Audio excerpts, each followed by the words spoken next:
Halo investor sing dikasihi. Ing tutul guru, markets. Ayo miwiti kanthi informasi umum babagan perusahaan. Yen sampeyan pengin, sampeyan bisa ngaso. Sampeyan bisa ndeleng ing saben indikator saka organisasi ing pitakonan ing rinci. Saiki ayo goleki indikator utama perusahaan Viemed Healthcare, Inc. ticker VMD. Review adhedhasar data tanggal 23 Maret 2025. Dening klasifikasi guru, markets perusahaan Viemed Healthcare, Inc. kalebu subkategori Medical Equipment, 95 perusahaan njupuk bagian ing analisis, kang banget wakil. Kita bakal katon ing tabel pesenan ing mburi video iki. Asil kanggo perusahaan sing diteliti yaiku 8,5 saka 10 poin. Asil rata-rata kanggo subkategori punika 2,7 terms. Yen sampeyan ndeleng kanthi wiyar, ing pasar kanthi sakabehe. Kita bisa wigati sing skor rata-rata kanggo kabeh pasar ing total 1,9 terms. Marang skor 8,5 terms kanggo Viemed Healthcare Inc. Bandingake pergerakan rega saham perusahaan Viemed Healthcare Inc. lan perusahaan subkategori. Kita bakal weruh sing liwat 12 sasi enggo bareng perusahaan Viemed Healthcare Inc. nuduhake tren minus 23%. Marang owah-owahan rega ing subkategori 17,4%. Iki ora cetha nuduhake apa-apa, nanging iku perlu kanggo mbudidaya kasunyatan iki ing atine. Kapitalisasi pasar perusahaan Viemed Healthcare Inc. punika $0,29 miliar. Kanthi kapitalisasi pasar subkategori $539 miliar. Viemed Healthcare Inc. nuduhake 0,053%. Iki minangka salah sawijining perusahaan cilik ing subkategori. Kapitalisasi neraca perusahaan yaiku $0,13 miliar. Lan kapitalisasi subkategori kasebut yaiku $139 miliar. Viemed Healthcare Inc. iku pukul 0,93%. Sawise nggawe perbandingan saham bursa saham lan kapitalisasi neraca, kita bisa ndeleng ing ngisor iki. Saham dikuasani Viemed Healthcare Inc. ing subkategori nalika netepake kapitalisasi pasar yaiku 0,053%. Regane buku 0,093%. Iki 75% luwih saka nuduhake nilai pasar. Taksiran nuduhake perusahaan saka pasar lan nilai buku saka subkategori apik 1 titik. Perusahaan sing diteliti duwe tanggung jawab finansial $0,06 miliar. Utang kanggo kapitalisasi buku 4,6% saka ibu kutha perusahaan. Rating kanggo tingkat utang perusahaan apik banget 2 terms. Imbangan saka nilai pasar perusahaan kanggo laba 25,5. Rata-rata subkategori 66,1 iku 61% luwih murah tinimbang rata-rata subkategori. Taksiran nilai pasar perusahaan kanggo indikator media WI ing comparison karo perusahaan ing subkategori apik banget 2 terms. Media WI kanggo pungkasan 12 sasi ana $11 mayuta-yuta. Pangentukan mangsa kanggo teka 12 sasi samestine $17 mayuta-yuta. Iki 53,5% luwih saka tokoh saiki.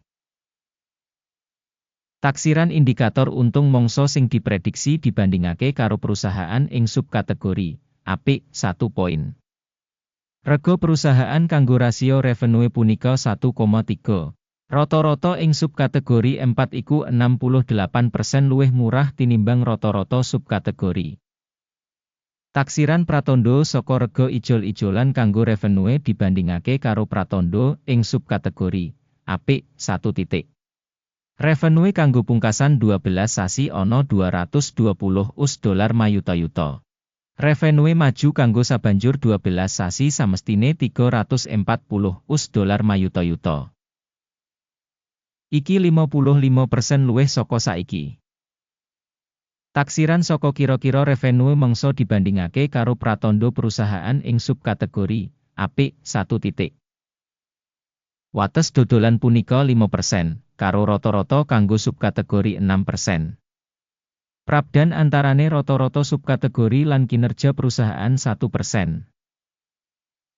Taksiran bati dodolan dibandingake karo indikator perusahaan ing subkategori lumayan 0 poin. Pangsa perusahaan miturut jumlah personel miturut subkategori yaiku 0,312%. Iki 489% tambah ing pangsa kapitalisasi pasar. Lan kasunyatan iki nggambarake ketidakseimbangan ing nilai pasar organisasi Viemed Healthcare, Inc. mbok menawa menyang underestimation. Jumlah modal kanggo saben karyawan perusahaan padha karo $243.000. Dene ing subkategori $1.425.000. Prabdan antarane rata-rata subkategori lan kinerja perusahaan punika 82,9%. Taksiran jumlah ibu kutha saben pegawe ing comparison karo pratandha perusahaan ing subkategori apik 0,5 terms. Jumlah bati kanggo saben karyawan perusahaan yaiku $9.500. Rata-rata ing subkategori punika $21.600. Lan beda antarane rata-rata subkategori lan kinerja perusahaan yaiku 56%. Taksiran bati saben karyawan dibandingake karo indikator perusahaan ing subkategori lumayan 0 poin. Bagian saka revenue saben karyawan perusahaan punika $190.000. Ing subkategori $360.000. Prabdan antarane rata-rata subkategori lan kinerja perusahaan punika 89%. Evaluasi dodolan saben karyawan dibandingake karo indikator perusahaan ing subkategori lumayan 0 poin.